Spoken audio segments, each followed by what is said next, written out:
Thank you, Chairman. Thank you for the invitation to talk about it. The net is spread very, very wide.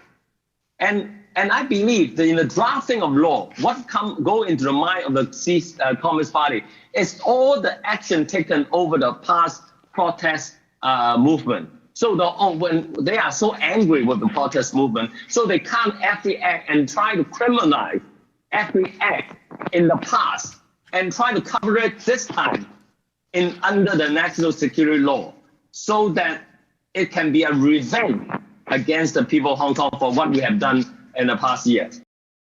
With the destruction of one country, two system and rule of law in its place, rule of fear, Hong Kongers have to learn to live and survive in a very, very suppressive environment. And still, we must retain the will to resist. And for us, we will continue our past activities and not deterred by the new authoritarian law. We will fight on for freedom and democracy. Thank you. We do know that the NPC Standing Committee has the power, the overriding power, to interpret vague clauses. But the law is silent as to whether the courts of Hong Kong also have the power to interpret the law.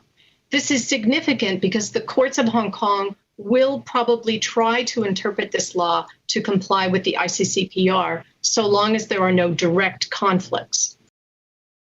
Where there is a direct conflict, then this law will prevail.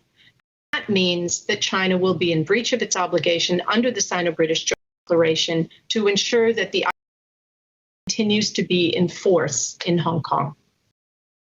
What's happening in Hong Kong will soon spill over to the world, and that's why I believe the United States must hold China accountable for its continuous encroachment on Hong Kong autonomy and freedom. China should not be allowed to guard its international obligation while benefiting from Hong Kong's special economic status.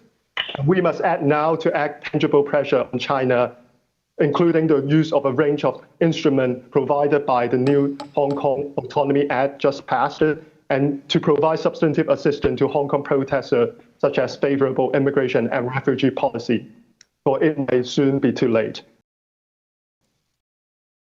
Intimidation and heavy-handed governance, Beijing turns Hong Kong into just another Chinese city while trying to keep its outer shell.